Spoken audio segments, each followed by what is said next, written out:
तो कैसे हैं आप लोग? आशा करता हूँ बहुत अच्छी होंगी, घर पे होंगे और स्वस्थ होंगी। तो लास्ट वीडियो में हम लोग Bharat is my home chapter को एंड किए थे और आज की इस वीडियो में हम लोग एक नए चैप्टर को शुरू करने के लिए जा रहे हैं, जिस चैप्टर का नाम है ए पिंच ऑफ स्नफ। और ये चैप्टर लिखा गया हुआ है मनोहर मलगवानकर के द्वारा। तो चलिए इस चैप्टर को हम लोग शुरू करते हैं, लेकिन चैप्टर शुरू करने से पहले आपसे एक छोटा सा रिक्वेस्ट है कि अगर आप हमारे चैनल पे पहली बार विजिट कर रहे हैं तो प्लीज़ चैनल को सब्सक्राइब कर लीजिए। वीडियो अच्छा लगता हो तो लाइक करना मत भूलिए और इस वीडियो को अपने दोस्तों को ज़रूर शेयर कीजिए। तो आप सब जानते होंगे कि पिंच ऑफ स्नफ जो लिखा गया हुआ है मनोहर मलगवानकर के द्वारा। तो सबसे पहले हम लोग इस चैप्टर में बायोग्राफी को देखेंगे और उसके बाद जो है आज की इस वीडियो में हम लोग इस चैप्टर के समरी को भी समझने वाले हैं। तो चलिए बायोग्राफी को समझते हैं, जहाँ से ऑब्जेक्टिव क्वेश्चन ढेर सारा जो सो बोर्ड एग्जाम में पूछा जाता है। तो बायोग्राफी को हम लोग देखते हैं। मनोहर मलगवानकर वाज बॉर्न इन 1913। मनोहर मलगवानकर का जन्म 1913 ईस्वी को हुआ था। ये बात याद रखिएगा, 1913 ईस्वी में इनकी पैदाइश हुई थी। He is a novelist and short story writer. Manohar Malgaonkar उपन्यास भी थे, यानी कि उपन्यासकार भी थे, यानी उपन्यास लिखा करते थे। तो नोवेलिस्ट भी हो जाएंगे और साथ में छोटी छोटी कहानियाँ भी लिखा करते थे, यानी कि शॉर्ट स्टोरी राइटर भी ये थे। अगर इनके कुछ इंपॉर्टेंट वर्क्स का नाम अगर देखेंगे तो डिस्टेंट ड्रम्प है, द प्रिंसेस है, यहाँ पे एन होगा, A band in the Ganges है एंड बॉम्बे बिवियर है। तो ये इनकी कुछ फेमस किताबें हैं जिसको आप लोग को याद रखना है। और ये जो चैप्टर है ए पिंच ऑफ स्नफ, ये चैप्टर लिया गया हुआ है मनोहर मलगवानकर के द्वारा। एक किताब लिखी गई है contemporary Indian short stories in English, यहीं से जो है सो ये चैप्टर जो है सो निकाला गया है, ए पिंच ऑफ स्नफ। तो ये शॉर्ट बायोग्राफी था, इतनी कुछ आप लोग को जानना था मनोहर मलगवानकर के बारे में।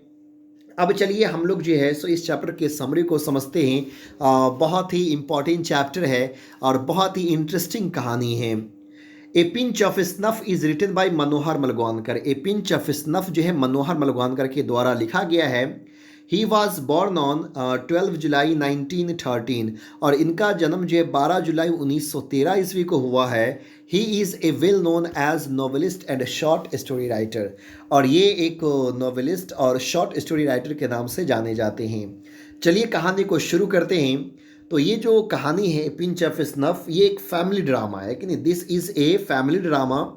इन दिस देयर इज़ ऑथर, यानी कि इस कहानी में ऑथर है, यानी कि जो मनोहर मलगवानकर है वो खुद इस कहानी में एक कैरेक्टर है।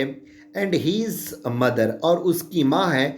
एंड मेनी अदर कैरेक्टर्स, और बहुत सारे दूसरे किरदार भी इस कहानी में। One day, author mother says to author that his maternal uncle is coming here for 2 or 3 days because he wants to meet a welfare minister. एक दिन जो है सो लेखक की माँ, यानी कि मनोहर मलगवानकर की माँ लेखक से ये कहती है कि उसके मामू जो है, यानी मैटरनल अंकल जो सो वो यहाँ जो है सो आ रहे हैं 2-3 दिन के लिए। 2-3 दिन वहाँ पे ठहरेंगे क्योंकि ये उसके मामू जो आ रहे हैं उसको जो है सो मुलाकात करनी है वेलफेयर मिनिस्टर से। वो वेलफेयर मिनिस्टर से मुलाकात करने के लिए आ रहे हैं। Author tells mother to tell his uncle not to come but mother refuses. लेकिन ये जो मनोहर मलगवानकर है वो कभी नहीं चाहते थे कि उनके मामू जो है उनके घर पे आए, क्योंकि ऐसे में डिस्टर्ब होते थे मनोहर मलगवानकर। और आते थे नानू काका, यानी कि इसके जो मामू थे, तो वो कई दिन जो है सो रह जाते थे। तो इसलिए ये मनोहर मलगवानकर नहीं चाहते थे कि नानू काका जो है सो घर पे आए। तो इसीलिए वो अपने माँ को कहते हैं क्या हम लोग ये मामू को, यानी कि नानू काका को ये तार नहीं लिख सकते, खत नहीं लिख सकते कि हम लोग का ट्रांसफ़र हो चुका है, हम लोग दूसरी जगह जो है सो शिफ्ट हो चुके हैं। लेकिन उसकी माँ कहती कि नहीं, वो तो पहुँचने वाले होंगे, तुम जाओ और रिसीव जो है सो उनको कर लो। तो माँ जो है सो इनकार कर देती है और लास्ट में ऑथर को जो है सो जाना पड़ता है रिसीव करने के लिए स्टेशन से। So author goes to the station to receive his uncle, और जाते हैं स्टेशन पर रिसीव करने के लिए। और उस अंकल का नाम था नानू काका, बहुत ही चालाक, बहुत ही होशियार नानू काका।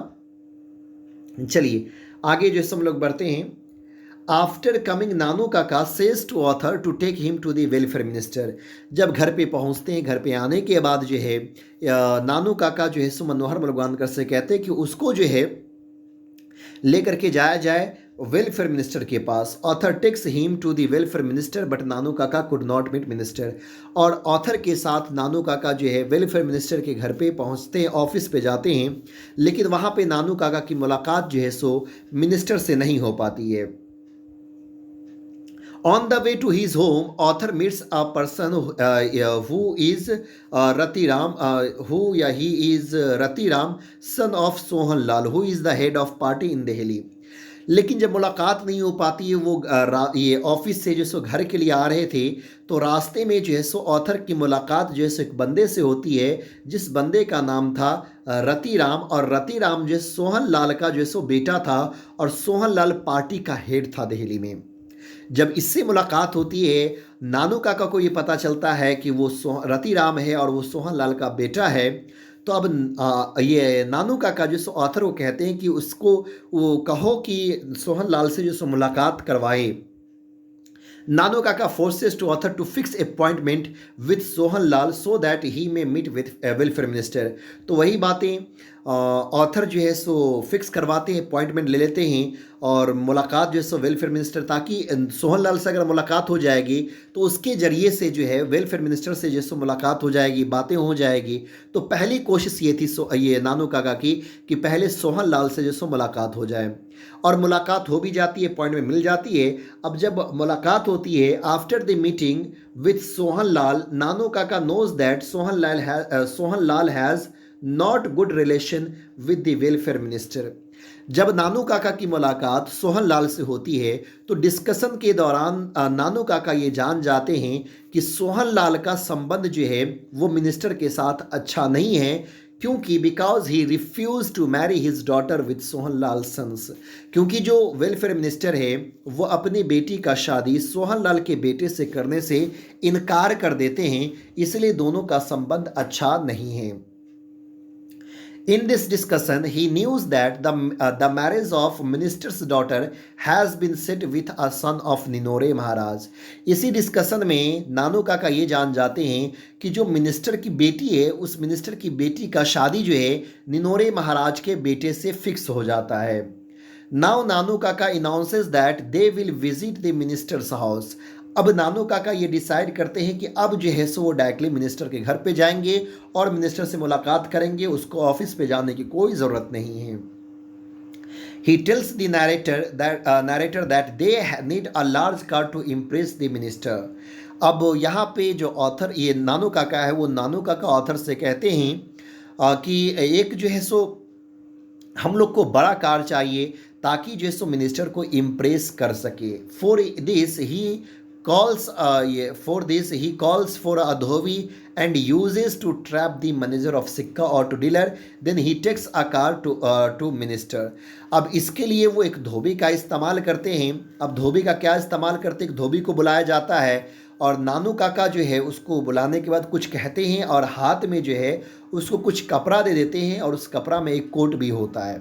और ये दोनों ऑथर और साथ में नानू काका एक डीलर के पास पहुंचते हैं, जिस डीलर का नाम था सिक्का ऑटो डीलर। जब सिक्का ऑटो डीलर पे जाते हैं, वहाँ पे जाते हैं, और जैसे वह वहाँ पे पहुँचते हैं कि उसी वक्त जो धोबी दौड़ता दौड़ता आता और कहता है, मालिक मालिक देखिए आपके कोट में क्या था। तो वो देखते हैं कि चेक होता है, और वो 100,000 रुपये का जो सो चेक रहता है। तो यहाँ पे जो है नानू काका उस धोबी को कहते हैं कि तुमने बहादुरी दिखाया, तुमने ईमानदारी दिखाया, और ये जो है सो चेक मुझे वापस कर रहे हो, इसलिए तुमको इनाम देनी चाहिए। और उसको 2 रुपये का नोट निकाल करके देता है। इससे सिक्का ऑटो डीलर इम्प्रेस हो जाता है और उसको समझ में ऐसा आता है कि ये बहुत ही बड़ा व्यक्ति है, और उसको एक बड़ा सा कार जो है सो दे देता है सिक्का ऑटो डीलर। और उस कार को लेकर के जो है नानू काका पहुंच जाते हैं मिनिस्टर के घर पे। और जब मिनिस्टर के घर पे पहुंचते हैं तो विजिटर बुक्स पे जो है वो मेंशन करते हैं कि वो जो है सो निनोरे महाराज का पुस्तौनी पंडित है कि नहीं, जो पूर्वजों से जो चलता आ रहा हो पंडित, वो पंडित है। और at last he give the address where he lives. और वो पुस्तौनी पंडित इसलिए निनोरे महाराज का देते हैं और कहते हैं, हालांकि वो निनोरे महाराज का पंडित है नहीं, लेकिन फिर भी वो यहाँ पे कहते कि मैं निनोरे महाराज का पंडित हूँ, ताकि जो है, और वो ये भी कहते कि हाँ आपकी बेटी और जो निनोरे महाराज का बेटा है उसका जो है सो कुंडली जो है सो मिलाना है। ये एक पंडित बन करके जो सो यहाँ पे जो सो पहुँच गया और लास्ट में जो है सो वो दिल्ली का एड्रेस दे देता है जहाँ पे वो राइटर के साथ रहा करते थे। In long run, the welfare minister comes to the residence of writer where Nano Kaka welcomes him with respect. और जैसे ही वो देखते हैं कि ओ माय गॉड ये तो पंडित हमारे घर पे आए, भाई बेटी की बात है, कुंडली मिलाना है, तो वो राइटर जो ये वेलफेयर मिनिस्टर जो है वो खुद जो है सो निनोरे मनोहर मलगांवकर यानी कि नानू काका से मिलने के लिए मनोहर मलगांवकर के घर पे जो है सो पहुँचते हैं और वहाँ पे जो है नानू काका उसका बहुत ही अच्छे से स्वागतम करते हैं और इस तरह से नानू काका की मुलाकात हो जाती है मिनिस्टर से। और मुलाकात करने के बाद नानू काका अपने घर जो है सो चले जाते हैं।